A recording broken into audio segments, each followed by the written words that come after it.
अगर आपने 10वीं पास कर लिया हुआ है और आपका जो उम्र है 18 वर्ष से अधिक है, तो बिहार के अलग अलग जो कार्यालय होता है, जैसे कि मान लीजिए बिहार में जो है बहुत सारे अलग अलग विभाग है, जिसके कार्यालय में जो है कार्यालय परिचारी, जिसको इंग्लिश में जो है ऑफिस अटेंडेंट के नाम से जाना जाता है, उनके पदों पे भर्ती निकाली गई है। बहुत सारे अभ्यर्थियों ने फॉर्म को भर लिया हुआ है, लेकिन बहुत सारे अभ्यर्थी ऐसे हैं जो कि डॉक्यूमेंट के अभाव में फॉर्म को नहीं भरे हुए हैं। तो उनसे मेरा रिक्वेस्ट रहेगा कि फॉर्म को भर लीजिए, क्योंकि इसका जो लास्ट डेट है ना उसको बढ़ाया ही गए हैं, 21 नवंबर तक जो है फॉर्म को भर सकते हैं। तो कैसे जो है फॉर्म को भरना है, इस वीडियो में जो स्टेप बाय स्टेप जानकारी बताएंगे, तो प्लीज़ वीडियो शुरू से अंत तक लेकर जरूर देखेंगे, और वीडियो थोड़ा सा अच्छा लगे तो वीडियो को लाइक करेंगे।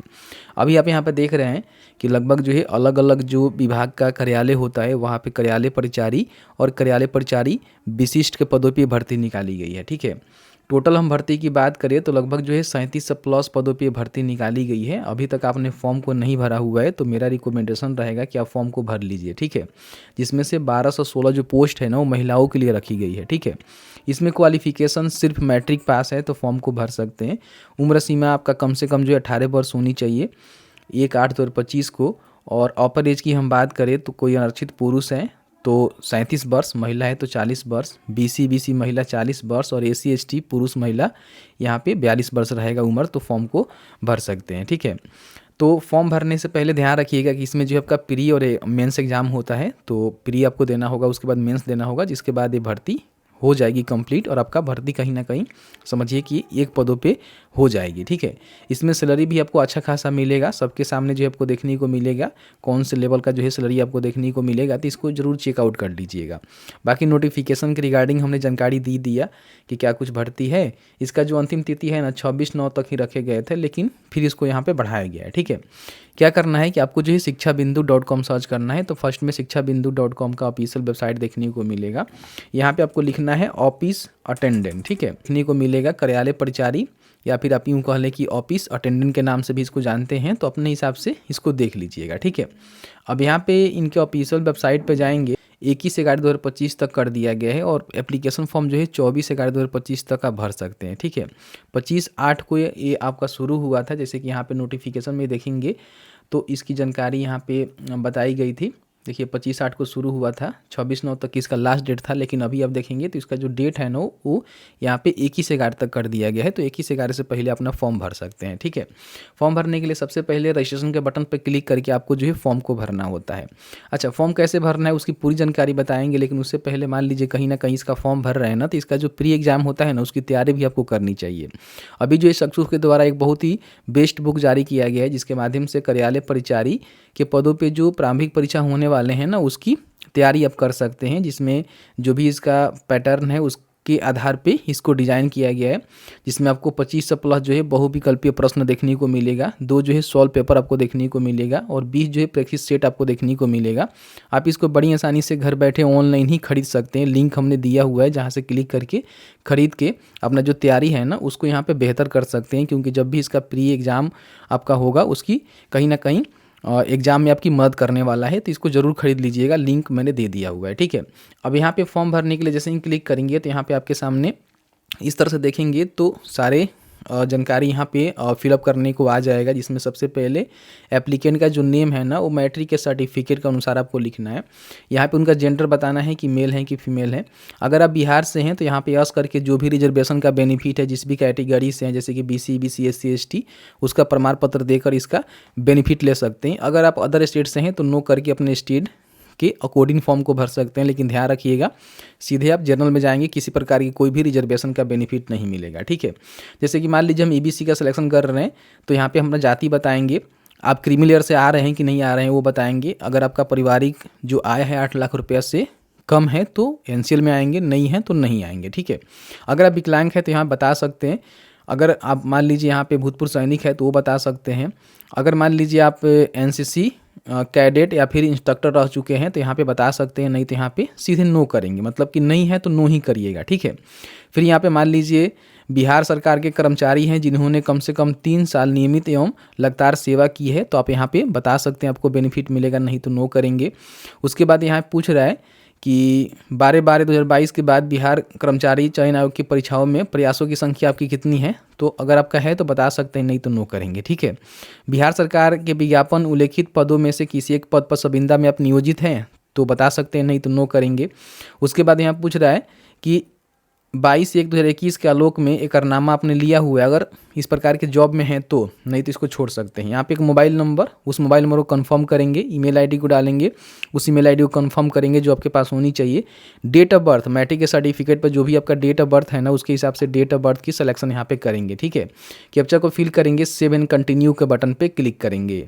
तो जैसे ही सेव एंड कंटिन्यू के बटन पर क्लिक करेंगे तो आपके सामने ये सारे जानकारी प्रीव्यू सेक्शंस में देखने को मिलेगा, जिसको यहाँ पे देख लीजिएगा, ठीक है। आपको लगता है कि एडिट करना है तो एडिट के बटन पर क्लिक करके एडिट कर सकते हैं, नहीं तो कन्फर्म एंड नेक्स्ट के बटन पर क्लिक करेंगे। फिर यहाँ पे पूछेगा कि आप सबमिट करना चाहते हैं, ओके के बटन पर क्लिक करेंगे। आपका जो रजिस्ट्रेशन है ना, यहाँ पे देखेंगे कंप्लीट हो गया। अब यहाँ पे क्या करना है कि आपको जो है लॉगिन करके फॉर्म को भरना है। आपका जो भी यूजर आईडी पासवर्ड है आपके मोबाइल पर भी सेंड कर दिया जाता है, देख लीजिएगा आपको मिल गया होगा, ठीक है। अब यहाँ पे लॉगिन करना है तो क्लिक हियर फॉर लॉगिन का जो बटन है ना, उस पर क्लिक करके आपको लॉगिन करना है। अब यहाँ पे अपना जो भी रजिस्ट्रेशन नंबर है, पासवर्ड है और यहाँ पे जो कैप्चा आपको नजर आ रहा है ना, उसको यहाँ पे डालकर जो है लॉगिन के बटन पे क्लिक करना है। लॉगिन के बटन पे क्लिक करेंगे तो यहाँ पे जो है सारे स्टेप आपको देखने को मिलेंगे। सारे स्टेप को कंप्लीट करके आपको फॉर्म को भरना होता है। तो इस स्टेप को कंप्लीट करने के बाद ही आपका फॉर्म कंप्लीट माना जाएगा। इन बातों को ध्यान रखेंगे, ठीक है।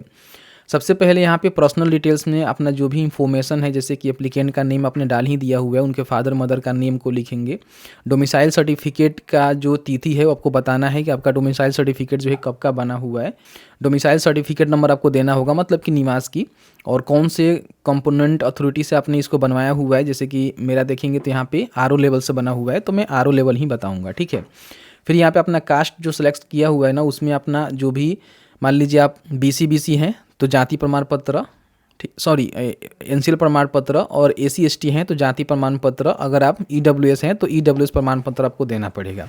तो उसका जो भी सर्टिफिकेट नंबर है ना, वो आपको मेंशन करना है जिस कैटेगरी का आपने सिलेक्शन किया हुआ है। जो भी इशू डेट है उसको बताएंगे। सर्टिफिकेट इशू अथॉरिटी कौन सा है, तो मेरा RO लेवल से बना हुआ है। फिर यहाँ पे ऑटोमेटिकली आ ही जाता है। तो फिर यहाँ पे आप स्क्राइब वगैरह लेना चाहते हैं तो ले सकते हैं। मान लीजिए विकलांग है, आपको श्रुति लेख चाहिए तो आप यहाँ पे यस करके ले सकते हैं, नहीं तो नो करेंगे। तो ये सारी जानकारी को आपको भरना है। और नीचे आने के बाद यहाँ पे देखेंगे फ्रीडम फाइटर के आप आश्रित हैं तो यस करके उसका बेनिफिट ले सकते हैं, नहीं है तो नो करेंगे। अगर यस करेंगे तो सारी जानकारी देना है।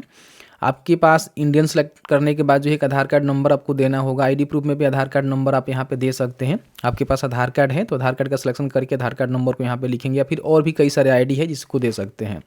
आइडेंटिफिकेशन मार्क्स में अपने पहचान चिन्ह को लिखेंगे कि आपके चेहरे पे या फिर कहीं भी कट का तिल का निशान है, उसको यहाँ पे मेंशन करेंगे। अगर आपको कभी भी UPSC, राज्य आयोग, अन्य चयन आयोग के द्वारा कहीं ना कहीं मान लीजिए रोका गया है, वंचित किया गया है, तो आप यहाँ पे यस करके बता सकते हैं कि कौन से बोर्ड के द्वारा, नहीं तो यहाँ पे सीधे नो करेंगे। बाकी यहाँ पे अपना जो भी क्रॉसपेंडेंस एड्रेस है और यहाँ पे परमानेंट दोनों भरना है। अगर सेम है तो यहाँ पे टिक करेंगे, दोनों सेम हो जाएगा। तो अपने हिसाब से देख लीजिएगा, एड्रेस तो भरना आपको आता ही है, भरिएगा। फिर यहाँ पे सबमिट के बटन पे आपको क्लिक करना है। तो अब यहाँ पे आपको जो है पेमेंट करना है, तो प्रोसीड फॉर पेमेंट के बटन पे क्लिक करेंगे। तो यहाँ पे आपको जो है 100 रुपये का ही पेमेंट करना है, किसी भी कैटेगरी से हैं। 2 मोड है, SBI या फिर ICICI बैंक। तो किसी एक का सिलेक्शन करके प्रोसेस ऑनलाइन पेमेंट के बटन पे क्लिक करेंगे, ओके करेंगे। और यहाँ पे देखेंगे तो कई सारे मोड है, credit card, debit card, UPI, internet banking, जिससे भी पेमेंट करना चाहते हैं।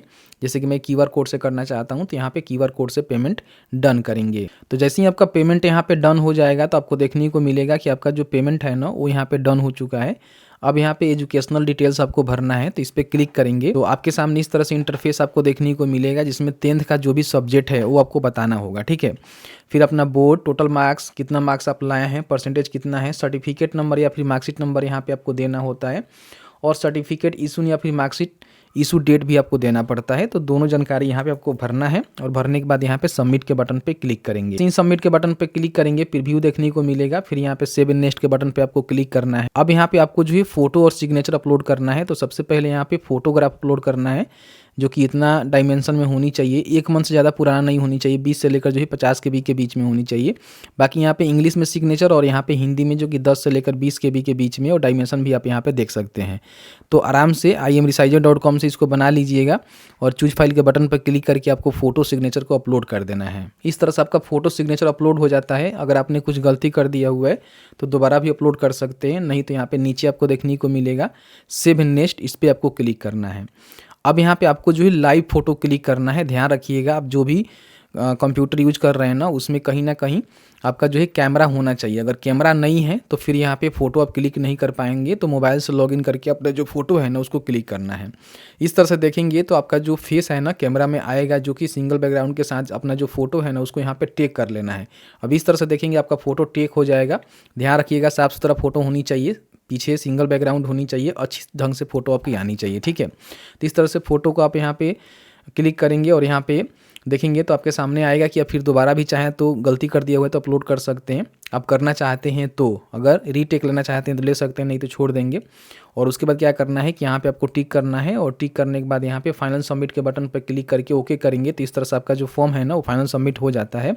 यहाँ पे अपना जो भी पेमेंट स्लिप है उसको डाउनलोड कर सकते हैं, और एप्लीकेशन का जो स्लिप है उसको यहाँ पे डाउनलोड कर सकते हैं।